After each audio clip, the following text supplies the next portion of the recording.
Hai guys, IHSG baru aja menembus all time high-nya. Dan kira-kira IHSG ke depannya bakal kayak gimana? Dan di video kali ini kita juga ngebahas 6 saham yang menurut kita akan bisa berpotensi menjadi cuan buat kalian semua. Jadi stay tune pembahasan kita di video kali ini. Oke, Aga udah di sini. Hai. Halo. Oke. Jadi hari ini kita akan ngebahas tentang IHSG yang udah berhasil nembus ATH-nya nih setelah berapa lama ya, guys? Setahun lebih kali ya? Apa hampir 2 tahun ya? Kita sideways ya? IHSG ya? Waduh, dari tahun berapa itu berarti kan? Tapi kan katanya ditembus sekitar November kemarin, bos. Iya. Tapi habis itu lagi sekarang akhirnya setelah 2 bulanan. Lumayan banget ya. Iya dong. Akhirnya euforia banget ini. Bertepatan juga dengan hari ini kan pengumuman GDP ya. Dan hasilnya cukup positif sih. Jadi makanya menurut gua ini adalah salah satu momentum ya. Kenapa IHSG bisa tembus ATH gitu. Tapi kira-kira menurut lo ya, berdasarkan chart gitu, kita ngomong by technical aja gitu, kira-kira IHSG ini bakal kira-kira lari kemana sih? Plus nanti di video kali ini kita akan ngebahas beberapa saham ya, ada 6 yang kita bahas ya. Satu, apa tadi, ada Buka, kita mau bahas, kemudian kita akan bahas Doit, ada BBYB juga, ada saham Bird, Medco, dan juga Excel, kayak gitu. Jadi teman-teman stay tune kalau misalnya kalian penasaran sama saham-saham yang akan kita bahas pada malam hari ini. Oke guys, gimana Gak? Kira-kira IHSG akan lanjut kemana nih setelah hari ini ada breakaway gap kalau nggak salah ya? Iya, sebenarnya mudah-mudahan itu ya breakaway gap. Biasanya sih kalau gapnya begini ditinggal dulu sih beberapa saat. Kelihatan screen-nya. Oke, aman. Aman ya. Iya, jadi sebenarnya kan emang kemarin-kemarin ini kita kan bulan apa ini, September itu yang impulsif naik, lalu sideways, konsolidasi.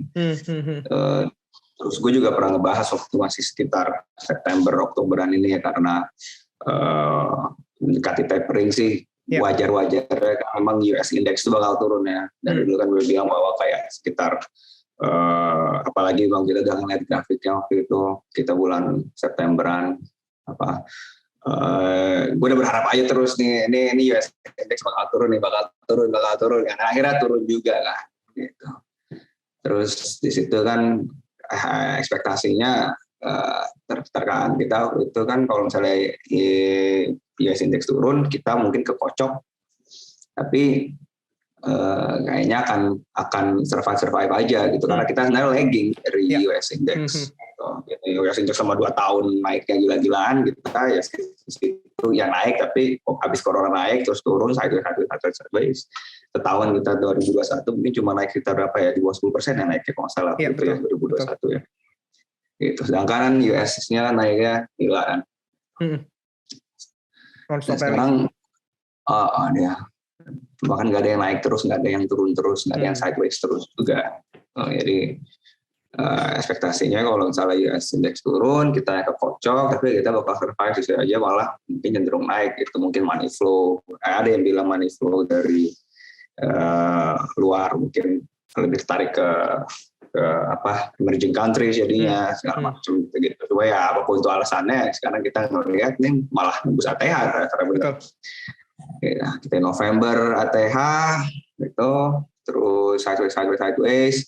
Kemarin bulan Januari kita ada di BW ya, gitu ya, descending broadening wedge ya kita kayak terus disundul, kocok lagi, ternyata di sini cukup impulsif nih berapa hari nih, dua seminggu terakhir Januari ya. Iya betul. Waktu ini udah disentuh lagi kan, wah ini mantap nih IHSG nih ya, mungkin sekarang Februari ya berarti ya. Februari pas hari. Februari ya, terus ada new moon juga tuh awal Februari tanggal 1 ya. Di seminggu ini emang kayaknya semuanya kayak seger banget ya. BTC-nya naik, naik, gold juga, gold sih ngocok terus itu mah sideways abadi anjir itu. Iya, sideways. Gila juga sih mungkin yang kita yang masih hidup yang ngerasain, nggak tahu juga itu. Ya intinya sih IHSG-nya hari ini naik cukup berapa 1% lumayan ya. Cuma kan sekarang jadinya mau kemana? Betul, mau kemana nih sekarang kira-kira? Kita kan bukan dukun juga ya, nggak tahu bakal mana. Tapi kalau misalnya dia retest, kita cuma bisa perkirakan mungkin hanya retest ke kalau gue kan patokannya biasanya daily itu ya kalau retest dia bisa ke sini dulu ya, kalian nutup gap dulu. Kalau misalnya besok juga langsung turun ya tergantung seberapa kuat turunnya. Cuma kita ekspektasinya kalau dia turun moga-moga sih nggak yang balik ke DBW-nya lagi, mudah-mudahan ya gitu kan di sini kan. Karena biasanya kalau dia cukup impulsif begini hari sebelumnya candle-nya terus ini cukup gede gapnya, mudah-mudahan sih jadi breakaway gap ya seperti yang ada di sini juga ya, bisa ditinggal dulu. Sekarang kan ini impulsifnya juga dia tuh ke atasnya ini sampai nge-break upper Bollinger ya. Lihat di sini ya. Ini kan upper Bollinger Band, dia sampai close itu di atasnya upper Bollinger Band, itu menunjukkan impulsif yang cukup kuat gitu. Dan biasanya untuk pertama kali dia nge-break upper Bollinger Band, high-nya berhenti di atas upper Bollinger Band, itu besoknya lanjut lagi mudah-mudahan. Probabilitasnya ya. Untuk yang pertama kali dia nge-break kan. Even kayaknya di ujung-ujung pertama kali nge-break masih lanjut lagi tapi turun lagi. Kalau high-nya dia berhenti di atas upper Bollinger, probability-nya besoknya masih naik. Walaupun mungkin cuma sehari, 2 hari, 3 hari. Kalau naik kemungkinan ya kalau kita pakai Fibonacci ya bisa ke 1618 ya, ini ke 6.800-an. 6.800-an ya. Tapi nggak tahu, nggak langsung besok. Nggak tahu juga itu, nggak ada yang tahu ya apakah langsung besok atau langsung berapa. Tapi kalau misalnya ini nggak jadi retest, yang nggak jadi turun, mungkin bisa ya seginian ya. Memang agak tricky juga sih area-area di situ. Biasanya area-area di antara 1618 dengan 1 itu area-areanya tuh kalau tengah-tengahnya itu tuh suka mandek dulu gitu. Mungkin besok candle-nya kecil, ya kita nggak tahu gimana. Atau mungkin dia bisa langsung ke atas tuh, langsung besoknya lagi langsung retest. Kita nggak tahu gimana. Cuma ya kita harapannya sih bisa naik terus lah gitu. Cuma yang harus diperhatikan adalah kalau misalnya dia besok turun ya tajam gitu. Ya kita kan harus mencapai risiko dulu ya sebelum berharap naik. Kita apapun itu sebelum berharap naik kita harus berharap, kita harus waspada dulu risikonya mana. Karena kadang-kadang kita berharap kan naik tapi besok dizongin kan. Terus kita nggak siap kan. Yang penting jangan sampai balik dulu ke sini langsung tiba-tiba gitu. Kalau lihat weekly-nya gimana nih? Weekly, coba cek weekly. Harusnya lebih positif ya. Kalau kita ngomong agak jangka panjang sedikit gitu. Karena kalau kita tarik itu kan ada swing high ke swing low-nya, kita bisa lihat dia bisa ke 7.000 ya. Karena upper Bollinger juga masih tinggi di situ ya. Iya, masih upper Bollinger masih, jadi ini dia masih mengejar upper Bollinger, mudah-mudahan dia bisa ke sekitar ini nih 6850. 6850 make sense sih, karena itu kan angka psikologis juga ya. Kita angka bulan 6850 yang antara 6.000. Jadi kayak masih make sense misalnya dia masih ke sini ya. Mungkin kalau langsung 118 ya itu kayak wow banget juga sih. Lalu saham apa nih yang mau dibahasnya? Apa kita ngebahas saham Buka dulu aja kali ya? Karena Buka ini banyak ya. Buka pasti banyak yang cari, banyak yang ngetawain kita nih kan. Karena Aga juga ngajak-ngajak gue masuk ke Buka. Pasti bawah aja dari atas sedikit. Pasti bawah. IPO. Iya benar lah, paling nggak udah nggak IPO lah. Tapi average kita udah quite okay lah sekarang lah ya. Kita bisa. Udah okay lah. Nah, ini kan kalau kita ngelihat sekarang kan monthly-nya agak bangke ya. Merah gitu loh. Kita lihat nih, kita di bulan Februari ini baru ada muncul candle hijau nih kan. Nah, menurut lo ya kira-kira apakah bulan Februari ini akan jadi bottoming buat Buka?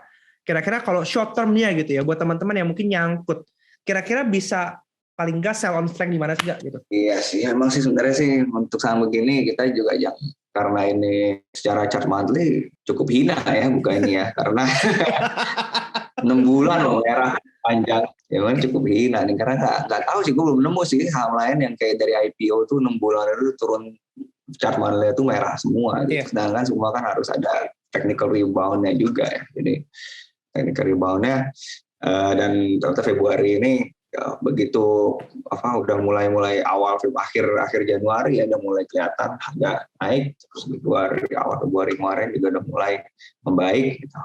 Secara weekly-nya kemarin kan juga dia udah bulan minggu ini tuh udah nembus falling wedge-nya nih ya, ini gambarnya agak berantakan. Yang menarik sih, karena sekarang ini menarik, tapi memang kita nggak bisa berharap, balik ke harga IPO untuk yang nyangkut di harga IPO, yang mudah-mudahan nggak ada yang nyangkut di harga IPO, tapi kan kenyataannya banyak juga ya, dan kita juga lihat broker summary-nya kan, dari awal IPO sampai sekarang itu cukup banyak sekuritas tuh, terutama KZ, mereka tuh banyak yang barang di sekitar harga 700-an sampai 800-an.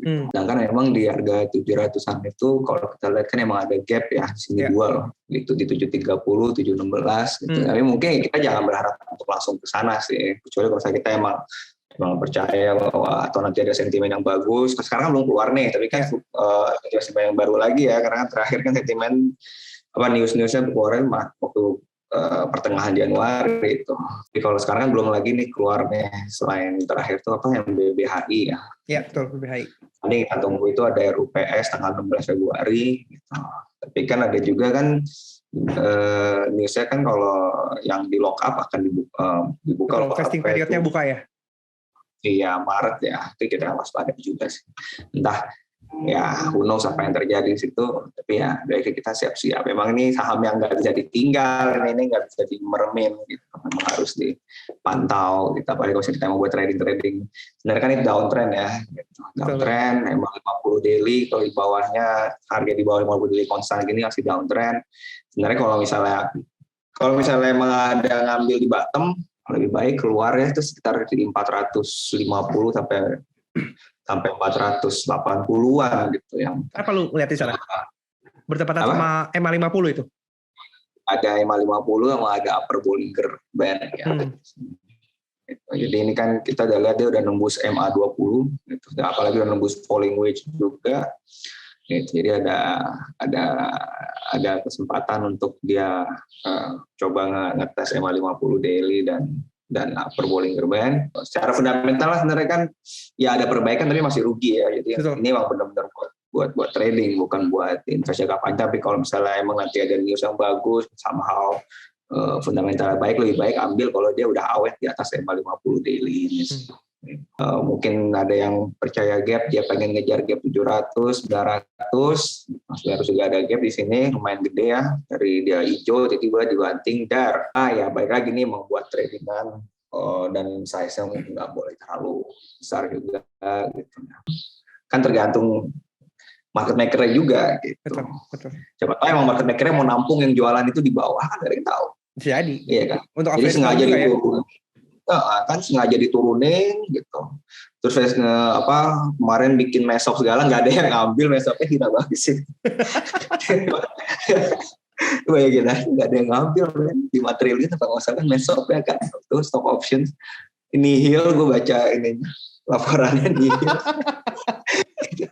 itu gimana ya, gue juga bingung juga ya. Ini emang fenomena sih, ini satu dibuka ini. Dan kalau saya bisa balik lagi, sebuah fenomena lagi sih yang merupakan cerita lucu lah di IHSG ini sebenarnya. Nggak lucu juga sih karena yang rugi juga banyak. Gitu. Ya itu tadi kan gue bilang, ini emang pengen diturunin karena kayaknya dari awal di IPO itu kayak banyak lagi. Kemahalan juga nggak sih harganya? Overvalue. Kalau dari fundamental memang kemahalan sih.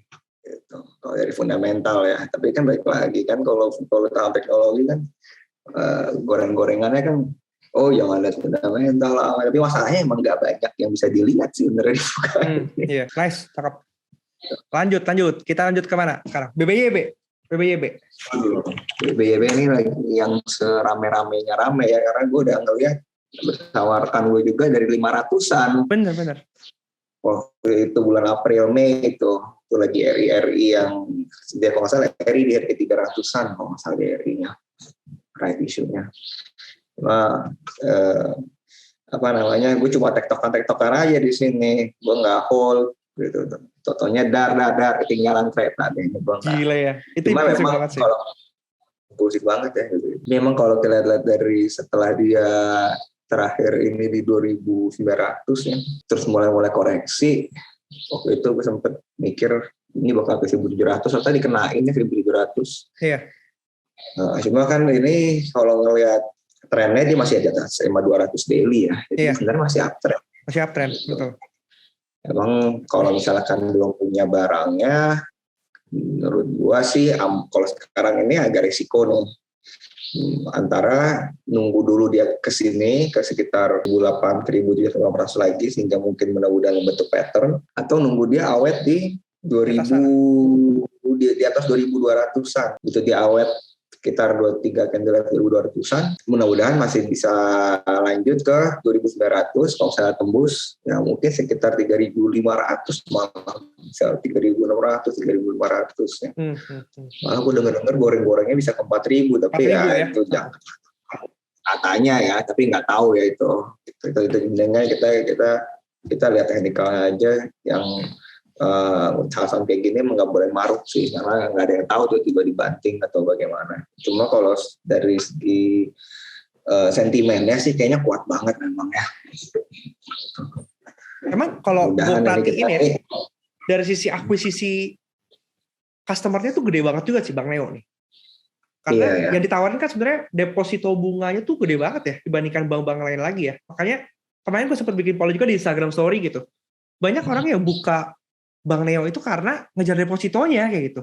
Dan ya masih ada banyak aja kayaknya yang demen nyimpen di deposito gitu ya. Doit. Mau coba Doit. Kenapa lu pilih Doit?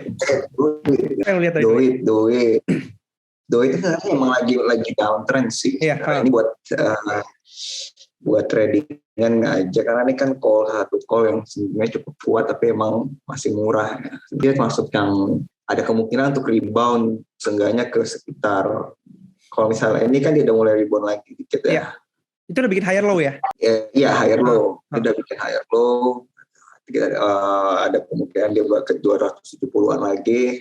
Kalau kita lihat weekly-nya mulai recover sedikit sih. Tapi emang cenderung ada downtrend sih. Cuma kalau misalnya kita buat cepet-cepetan tradingan gitu, mungkin bisa cabutnya di 270 atau di 290-an. Jadi buat cepet-cepetan aja sebenarnya, karena lagi downtrend juga sebenarnya. Tapi udah mulai di cover karena coba dia sama tuh saham call yang agak lagging sih sebenarnya ini. Gitu. Karena kan call yang lain lagi jaya-jaya juga ya. Benar. Apalagi harga call juga lagi rally banget ya. Iya, jadi ada potensi lagi sih. Nah, kalau misalnya ada yang megang lalu dia turun kasih SL lah 226, ini kalau tembus bawah sini ya wassalam takutnya ya. Iya. Jadi ini emang agak high risk, ya kita ngikutin sentimen aja, sama ikutin teknikal aja, ngambil jangan terlalu banyak lah, mungkin sekitar 270 dari sini, 290 sini. Oke. Ada apa lagi? Doit udah, kita lanjut ke bird, burung. Ada apa dengan burung? Burung. Ini menarik sih. Ini saham yang memang cukup lama downtrend kalau secara garis besarnya ya dia ya. Bird Weekly kok terbatas sih. Nah ini, saya lah ini Bird apa coy? Nasdaq. Gue bingung kenapa itu. Secara weekly dia emang turun terus, tapi dia udah bikin higher low secara weekly loh. Low ini tuh sebenarnya udah 2 kali loh dari bottomnya di sini nih, sekitar 715. Di sini dia kayak seolah mau di sini nggak nyampe bottomnya ya. 1 dari 2. Dan gue emang udah mantau dan begitu ada di sini nih sekitar bulan September kan kalau di WA gue ngambil waktu itu lumayan lah, dapat 10% lebih untuk ke 1.300-an waktu itu. Gitu. Ternyata nggak nyangka dia masih naik lagi 1.700, tapi turun sekarang retest EMA 50 weekly-nya ya. Yeah. Retest EMA 50 weekly. Cuma kan kalau kita itu kenapa gue mantau Bird ini sebelum gue tahu ada sentimen apa, karena gue ngeliatnya pas di bulan September itu dia nembus MA 20-nya monthly gitu. Ya karena MA 20 tembus juga agak signifikan sih secara monthly ya. Dan apalagi akhirnya untuk Novembernya dia nyodok upper Bollinger, sekarang retest, kalau nggak salah sentimen yang berhubungan dengan Goto juga, dan memang Bird ini salah satu perusahaan transportasi sebenarnya yang salah satu yang terbesar di Indonesia gitu. Iya. Jadi kalau ngeliat gambarnya sih ada potensi dia untuk ke sekitar, kalau dari sekarang ini sekarang 1.400, kalau mau entry tunggu dia jebol 1.500, awet di atas 500-an ya, atau ya ambil di bawah sih. Kalau sekarang ini lagi agak riskan nih sekarang ini. Jadi antara ambil di 1.300-an ke atas dikit, atau nunggu dia awet di atas 1.500-an sih. Dia bisa, karena ini kan harusnya double top tapi ketahan di sini ya. Artinya sih biasanya kan kalau double top dia akan lanjutnya sebenarnya ke neckline-nya sih, tapi kan enggak, karena ini ketahan. Yeah. Ini kan top pertama, top kedua nih. Area ini 1.700-an ini. Jadi ini ada potensi untuk ditembus atas ini. Oke. Kalau 1.700 ditembus ya dia ada kemungkinan dia sekitar ke 2.000-an. Kenceng. Sebenarnya 2.200 tapi gue nggak mau terlalu optimis untuk ke sana. Maksudnya untuk jangka yang mungkin bisa lebih enak dicapai mungkin 2.000 dulu sih. Dia cukup liquid, cuma emang nggak liquid banget sih. Jadi size-nya jangan terlalu besar aja di sini. Lalu apa lagi, Bos? Terakhir, Medco. Kenapa Medco? Oil, apa kabar Oil? Medco tuh sangat bergantung sama oil, apa enggak sih sebenarnya? Sebenarnya kan ya semua saham-saham yang berkaitan sama oil kita kan nggak langsung reaksi banget ya. Selalu lagging ya? Terhadap harga oil. Agak sedikit lagi dari harga oil naik gitu.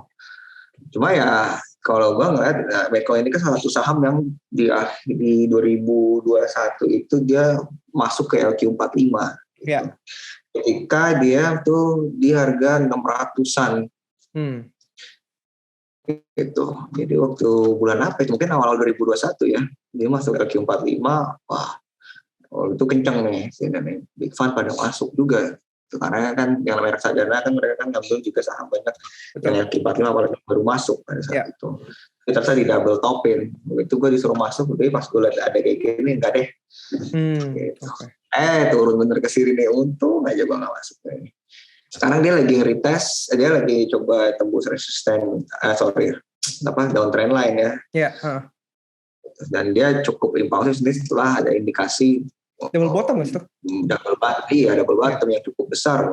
Sebenarnya kalau misalnya dia, dan kita kan juga ngelihat secara teknikal kan sentimennya kan baik lagi ya oil segala macam itu dia di teknikalnya bisa didukung dengan sentimen ya. Gitu. Jadi kalau misalnya dia bisa tembus trend line ini, dan menurut gue sih ini udah cukup, kemungkinan besar sih bakal ditembus ya, karena ini juga udah menembus banyak kumpulan EMA di sini ya.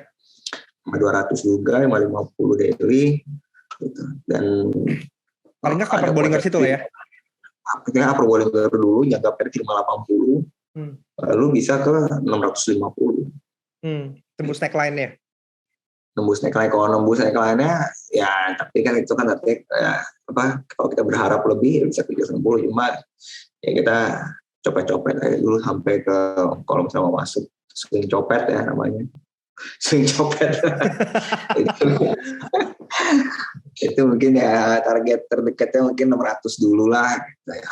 600 sampai 550.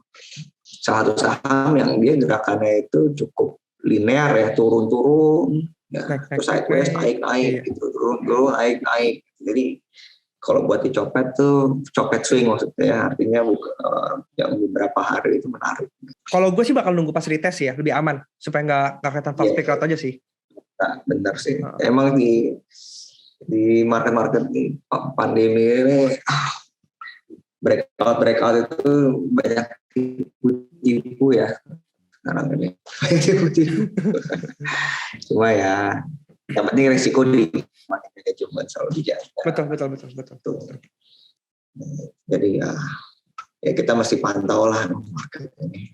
Nggak bisa ditinggal gitu aja kecuali kalau kita memang value investing yang udah ngambil dari bawah-bawah ya, dan uangnya banyak untuk puluhan tahun atau belasan tahun gitu. Itu nggak masalah. Oke. Intinya jangan FOMO. Jangan FOMO. Harus bersabar. Itu yang akhirnya gue pelajari sih, harus bersabar menunggu momen yang tepat. Kalau ketinggalan ya udah bukan rezeki. Itu manage risiko. Kalau memang udah udah tembus indikator support penting yang kita anggap penting, itu kita harus berani cut loss. Ya, betul. Cuma ya harapannya IHSG tetap jaya lah 2022 ini. Mudah-mudahan sampai Mei. Amin. Oke, thank you Aga buat sharingnya. Oke, segitu aja video pembahasan kita. Video yang panjang, tapi hopefully kalian mendapatkan insight-insight yang banyak dari video ini. Buat kalian yang masih punya pertanyaan, silakan tulis di kolom komen. Kira-kira kita perlu bahas sama apa lagi ya? Dan bagikan video ini ke teman-teman kalian yang membutuhkan, karena hopefully mereka juga bisa mendapatkan bantuan. Dan kita juga bisa belajar sama-sama lagi. Kira-kira kalian harus masuk dan menganalisa dengan cara bagaimana. Sampai jumpa di video selanjutnya. Semua pasti bisa karena terbiasa. Bye!